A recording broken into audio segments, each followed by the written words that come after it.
Welcome back to the Osteo and Physio YouTube channel. We are carrying on with Why Am I Getting Pain in Different Areas series. Based on the recent poll that you guys did, we found out that you want us to do more videos on the head and the neck area. So for today, we're going to be talking about why do we get pain around the base of the back of the head.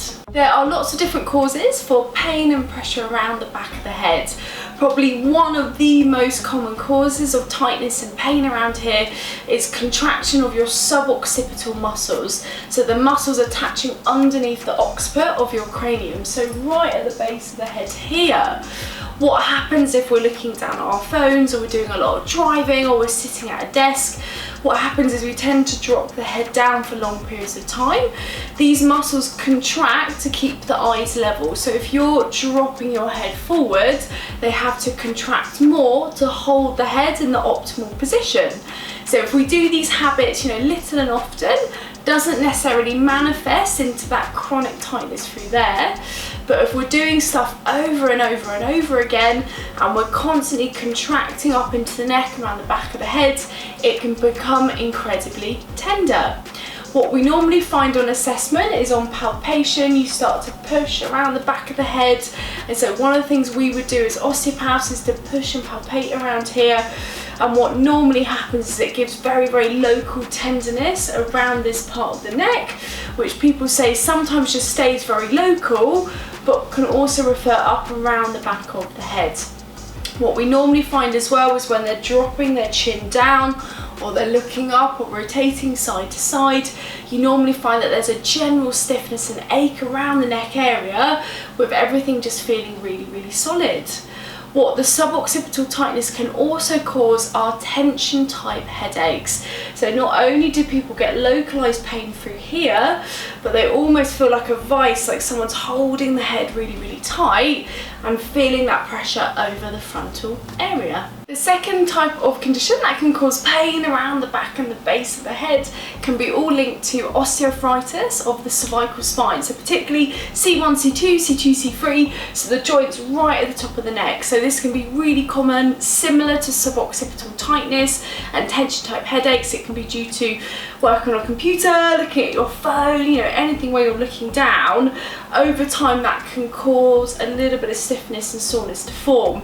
How it typically can progress to degeneration and wear and tears if we do this movement or position excessively without relaxing or moving the body, as well as any previous trauma. So for example, any high impact sports or whiplash injuries that can put a lot of tension and damage around into the neck.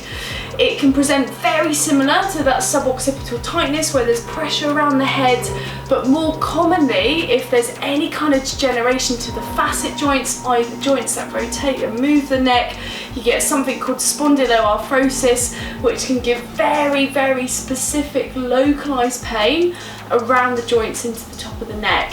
What we would look at and what we would test for as osteopaths is looking to see how that person is moving. So we'd want to test full range into the neck. We would also, holding around the top of someone's head, we would also palpate down into the neck. So this is why if you're suffering with pressure around the back of the head, go and get it assessed, because a musculoskeletal expert can palpate and feel all of the joints into the top of the neck, work out what's going on, and then obviously diagnose that for you. Another cause for pain being produced around the base of the head could be due to tightness slightly further down. So if we're thinking of the upper fibres of the trapezius, it actually attaches from the base of the head all the way down across the shoulders. So what we find is if we're doing anything where we're lifting up or we're dropping forward again, we can get this pressure migrating up. And so a lot of people that come in to see us, we would ask them, where do you feel the pain? Where is the soreness? They typically point around the base of the neck, but what they also start to do is this.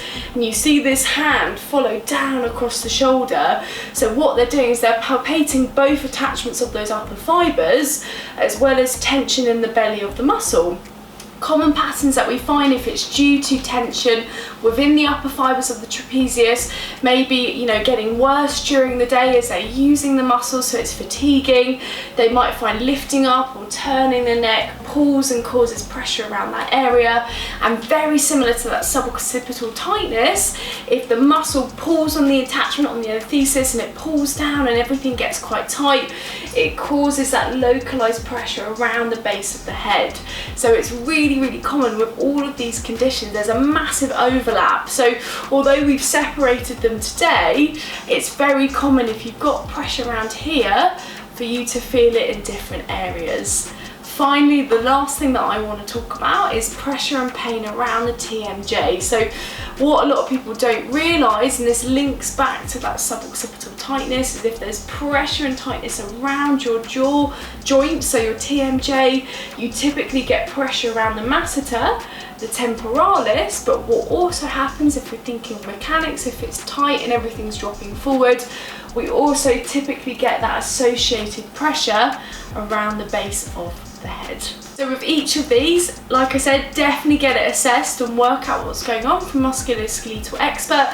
What I will also do is tag below all of the videos that we have looked at to help with these conditions. So when we spoke about, you know, gentle massage and drainage around the neck, very specific stretching to our traps muscles, which again has been one of our most popular videos, is stretching down through the trapezius, as well as draining up into the head and relaxing around the jaw. So I will tag this all in. So A, initially learning about what's going on, and then B, implementing either diagnosis and assessment from an expert or trying out the videos that we have done already.